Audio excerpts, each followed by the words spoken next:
state is doing. I think it was Mr.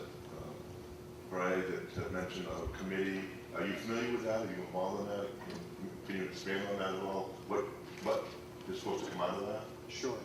I'm a member of the Water Resources Planning Commission, so I represent the DEP on the commission.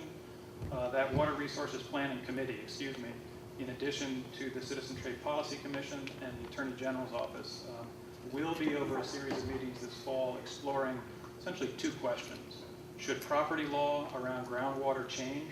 Because as folks have heard, groundwater is privately owned. It's a modified property right, but it is privately owned. Should that change?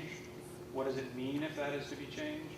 And then the question of whether international treaties could override a local permit or a state permit.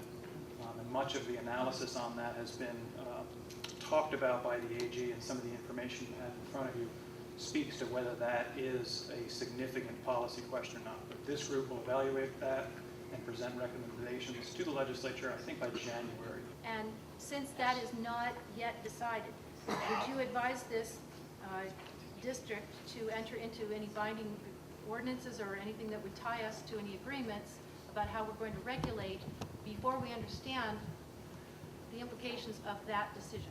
Because it has yet to be made. Sure. Do you advise that? Do you advise us to do that? First, I'm not an attorney. I will not provide any advice to the town, but I'll answer your question from the perspective of the state.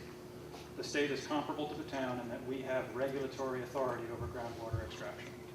So the state has looked at this question, and that we are comfortable that when the state exerts its police power, takes a regulatory action, we do not feel that existing international trade relationships are going to undo our permit. Now, that doesn't say there couldn't be a challenge, because anybody can sue or make claims, and there have been many claims. But when we've spoken to the Attorney General, they have said, as long as an action by the state, and comparably I would assume a municipality, as long as it is reasonable, it's not capricious, you have findings, and it is based on a factual record, someone could sue or make a claim under an international treaty, but it is very unlikely that they would prevail. So that is the state's perspective.